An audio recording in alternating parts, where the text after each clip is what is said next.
the rules to raise a question, Commissioner. Okay, thank you very much. And now I will give the floor to Ms. Romana Jordan on behalf of the ITRE committee.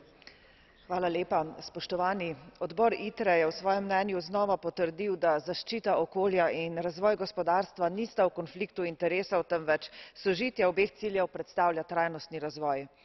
Biotska raznovrstnost namreč nima le vrednosti kot zaščita okolja in zdravo življenjsko okolje, temveč ima družbeno-ekonomsko vrednost in to je posebej potrebno poudariti v teh kriznih časih. Bogata, raznovrstna narava je tudi neizčrpen vir novih znanj in navdiha za inovacije, s tem pa tudi za razvoj novih spretnosti, delovnih mest in poslovnih priložnosti. Zato bi biotska raznovrstnost morala okrepiti svojo horizontalno vlogo v evropskih politikah. Naj omenim le del politik, ki so v pristojnosti našega odbora.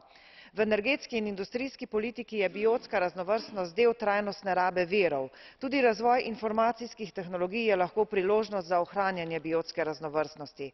Posebno pozornost smo namenili pomenu raziskovalne politike, kjer smo podprli večja vlaganja na tem področju.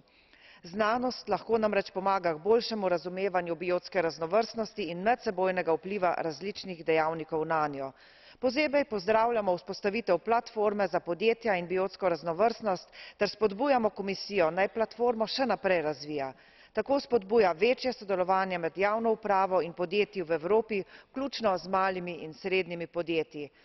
Hkrati pa posebej opozarjamo na neskladje pri pripravi strateških dokumentov o infrastrukturi in pozivamo Evropsko komisijo, naj čim prej pripravi strategijo za zeleno infrastrukturo.